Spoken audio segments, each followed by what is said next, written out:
Mana ayatnya, dalilnya kamu terangkan. Terangkan. Al-Ikhlas berapa? Baca, terangkan. Saya mau nanggepin itu. Saya nggak bisa nanggepin kamu karena nggak ada jawaban. Terangkan dulu di Al-Ikhlas. Cepat. Nih, nanti mau saya tanggepin. Buruan. Al-Ikhlas berapa, bacakan. Jangan paradok. Yuks. Ayo. Kamu kan udah menanggapi gitu loh. Jadi seperti itu. Tuhan itu seperti itu. Tidak ada yang namanya Tuhan itu sekolah. Tidak ada yang namanya Tuhan itu menyusui. Iya kan? Itu nggak masuk dalam rasional sederhana, dalam akal. Itu nggak masuk sama sekali. Tidak bisa diterima dari akal sehat. Jadi seperti itu yang dimaksud konsep. Ya, tidak bisa diterima. Apalagi di dalam kitab gospel maupun Al-Quran itu kan sudah jelaskan. Kalau Al-Quran, Tuhan mengklaim dirinya bahwasanya dia Tuhan, sembahlah aku. Nah, sementara di kamu itu nggak ada. Makanya saya bilang, ada nggak dia mengakui dirinya? Katanya Yesus, ini aku Tuhan. Ada nggak ini aku Tuhan, sembahlah aku? Itu kan harus. Biar kita, kamu kasih aku satu ayat ya di gospel. Kamu kasih aku satu ayat gospel. Ayat yang tidak bisa diintervensi sama orang. Paham di sini? Paham nggak? Kamu kasih aku satu ayat di gospel, di dalam ayat tersebut tidak bisa diintervensi. Coba buat meyakini keimanan. Paham nggak? Jadi kalau ibarat dalam surat itu aja nggak jelas, ngambang, tafsirnya apa gitu kan, maksudnya apa? Ya itu balik lagi ke rasional, nggak masuk gitu loh. Ke otak akal kita nggak masuk. Misal dia disalib, misal kayak gitu, itu kan nggak masuk kan. Tuhan kok mati demi penebusan, kok repot-repot banget gitu kan. Ketika dia turun, yang jagain di atas siapa? Itu kan nggak masuk, rasional sederhana itu nggak masuk, Mbak. Begitu, Mbak. Sudah? Bisa Mbak jelasin ke saya, bisa Mbak tunjukin ini satu mau jelasin, ayat saya lagi nunggu. di Sudah dalam Alkitab, di dalam gospel. Iya, saya sebut gospel bukan Alkitab ya. Kali. Ini mau saya jelasin. Ya, ya jelasin. Beri saya satu ayat ya. Oke. Beri saya satu ayat yang tidak bisa diintervensi sehingga bisa menguatkan Jangan diulang kita. lagi. Jangan diulang lagi. Ya, silakan. Guys, dengerin guys. Ya. Ayat di dalam gospel. Pertama, kamu ngerti gospel nggak? Saya sih paham, Injil. Di dalam Matius 4, ya saya jelasin. Kamu Al-Ikhlas aja dari tadi nggak jelasin. Bukannya jelasin konsep Tuhannya, malah ngaco di sini. Wah, ini ya. Ini rasul apa Tuhan? Pertanyaan saya ini. Kenapa tidak sekolah konsepnya? Ini sebenarnya konsep Tuhan sama dengan konsep rasul, kah? Tidak menyusui, tidak sekolah. Oke, 445 orang di sini ya. Bicara rasional, sejak kapan laki-laki menyusui? Ya. Bahkan hewan mamalia yang menyusui itu yang betina, bukan yang jantan.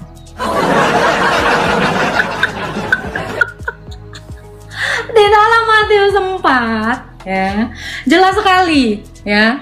Udah saya bilang, di dalam Matius yang keempat, bahkan Yesus sendiri membawa dari Tauratnya Musa ya, dikatakan ya, kamu tidak boleh mencobai Tuhan.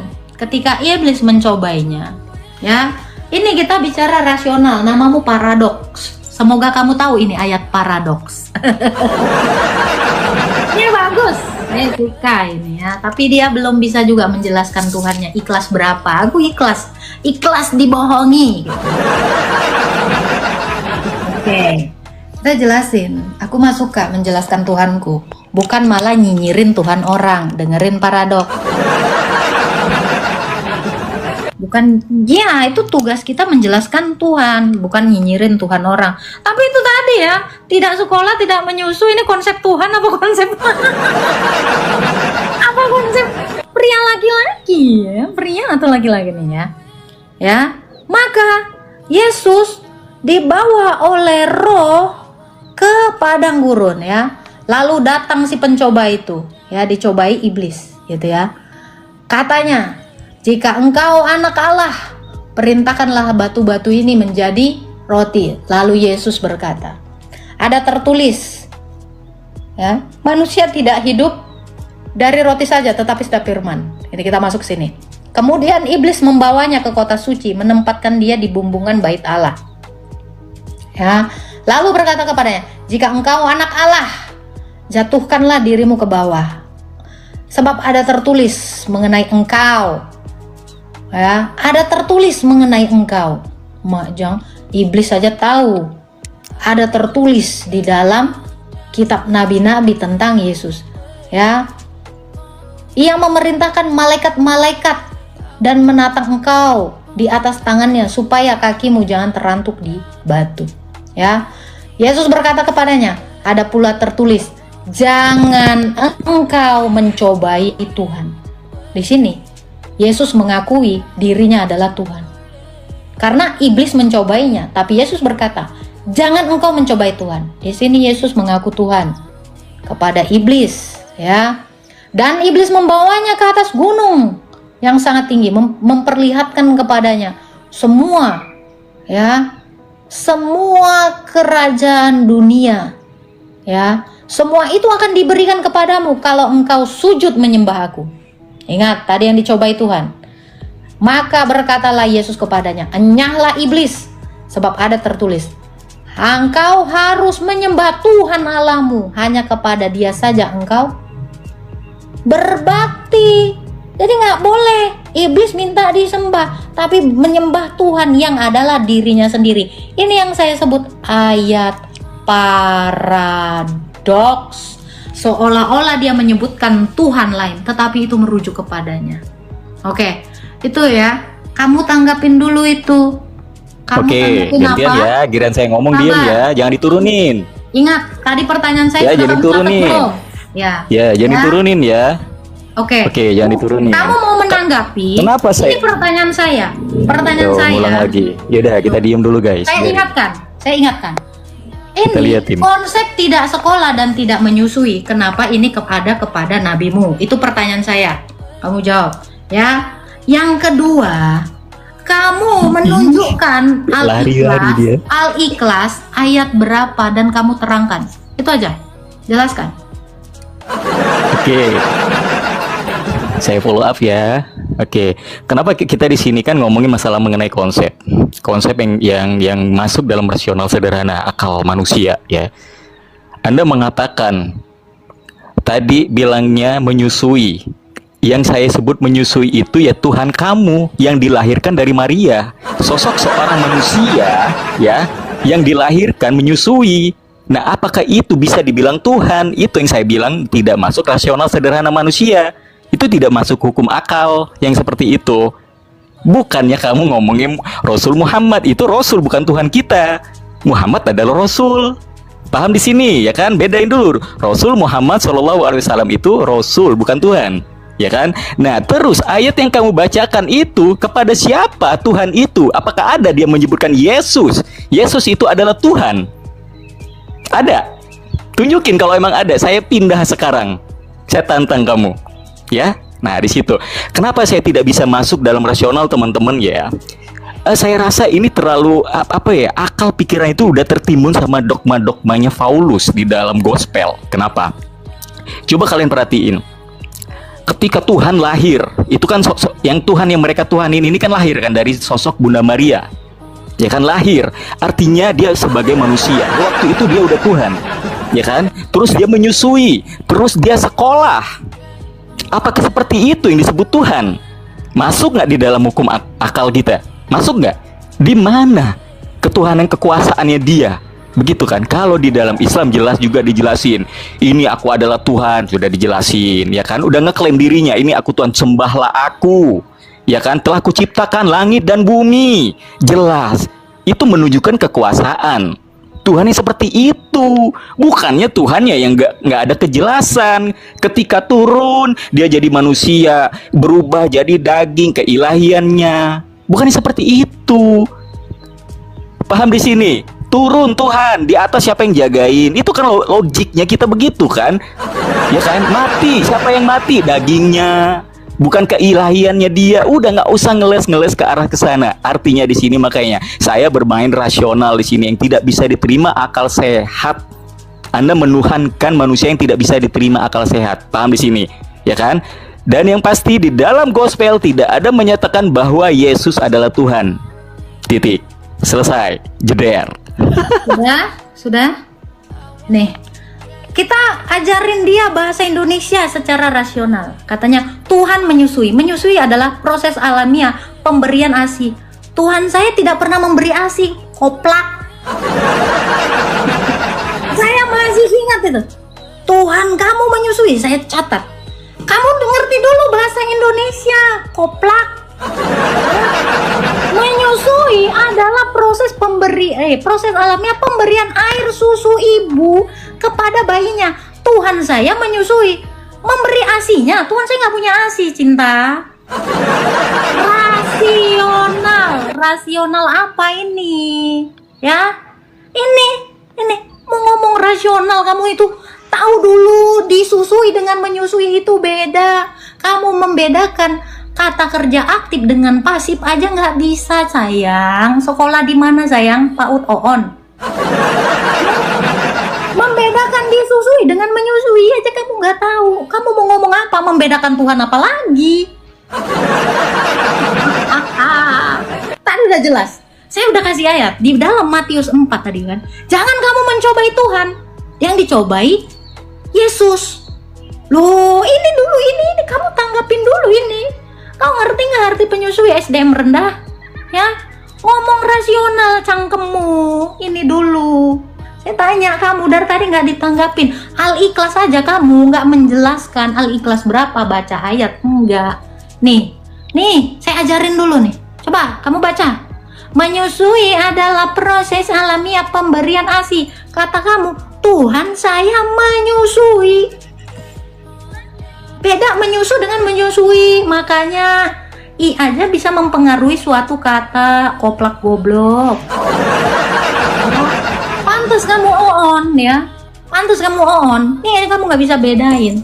Mak jelek nggak ini? Ceder kon. Nih, saya kira kamu cerdas.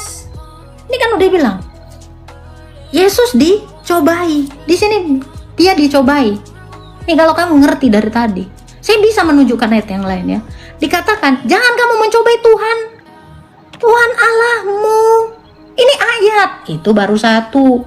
Saya mau punya banyak ayat, katanya pindah agama. Yang kayak kamu itu nggak bisa membedakan disusui dengan menyusui aja. Kamu nggak usah masuk Kristen. Memalukan, nggak ada otaknya. Ya, terlalu banyak ayat dia mengaku diri Tuhan. Muter-muter dari tadi. Loh, kamu aja nggak ada jawaban, diam. Ini bagian saya. Saya tungguin kamu. Kamu jangan nggak nungguin saya. Nggak usah bilang muter-muter. Itu jawaban saya udah dari tadi. Kok kamu aja nggak ada nanggepin? Masa saya mengulang lagi kata-kata saya? Nih, kamu menyebut aku guru dan Tuhan. Guru dan Tuhan. Aku dan katamu tepat. Sebab memang akulah guru dan Tuhan. Tuh satu lagi tuh. Dia mengaku Tuhan. Oke, kita baca lagi Wahyu. Ya. Nih, mudah-mudahan kamu ada otaknya gitu loh. Mengerti bahasa. Masa kayak gini aja kamu nggak ngerti. Nih, kita bawa lagi nih Wahyu 1 ayat 17. Nih, aku sendiri kata Yesus. Bukan katakanlah dia, katakan Dora. Nggak ada gitu, katakan. Ngomong sendiri nih. Ya. Dikatakan di sini ayat yang ke-17. Ya. Oh. Wahyu 1 ayat 17 dikatakan ini. Aku adalah yang awal dan yang akhir. Ana wal awalu wal akhiru, bahasa Arab. Ini nggak bisa selain Tuhan ini yang ngomong ini. Ya, nih yang bisa mengatakan akulah yang awal dan yang akhir. Ya, ini hanya Tuhan yang bisa ngomong. Ayat 8-nya lagi. Nih ya, dikatakan, aku adalah Alfa dan Omega, firman Tuhan Allah yang maha kuasa. Nih, dia mengaku maha kuasa. Ada lagi nih, terlalu banyak ayatnya. Tapi saya nggak mengizinkan kamu jadi oten ya. Kamu terlalu on, nggak bisa bedain disusui dengan menyusui. Kamu goblok gitu loh, malu-maluin. Kau mending gak usah masuk oten, kau tetap aja di situ di agamamu itu. Lalu dikatakan ya, sabar. Ayat aku Yesus mengutus malaikat. Nih, 22 ayat 16. Terlalu banyak. Banyak Muter-muter. dalilnya. Bukan muter, ini nunjukin ayat. Kamu kan dari tadi cuma bawa congor, nggak punya dalil. Yang ngomong itu siapa? Nggak usah Sabar. ngeklaim. Guru kok diomongin Tuhan. Baca matamu. Aku Yesus telah mengutus malaikatku. Ceder kon. Ya. Sekarang tugas kamu adalah ya. Tugas kamu adalah menjelaskan itu Al-Ikhlas berapa gitu. Jangan saya nunjukin begitu banyak ayat. Pertama di Matius 4. Jangan kau mencobai Tuhan. Dia mengaku dirinya Tuhan Allahmu. Jangan kau mencobai Tuhan Allahmu. Di situ dia mengatakan yang awal dan yang itu siapa? Kata dia sendiri, aku. Bukan katakanlah Dora. Dah, ceder kon, kau dibawa aja, on.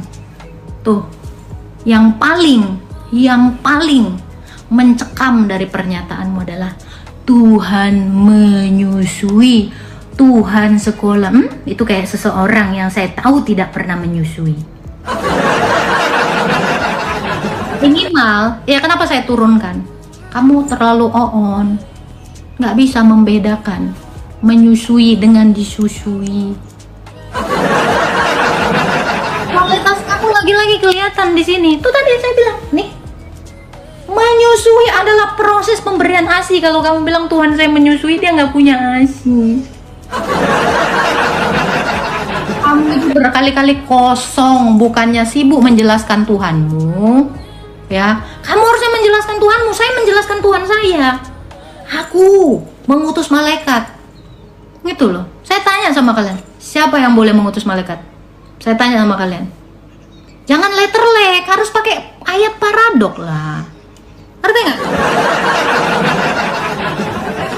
Ya, arti dari paradoks. Kamu harus pakai ayat paradoks. Nih. Nama kamu itu loh.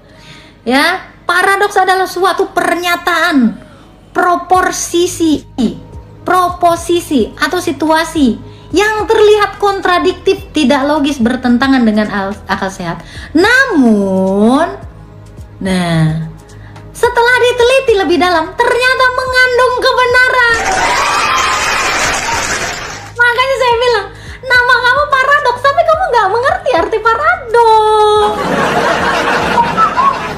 Ya, seolah-olah tidak, tetapi ini arti.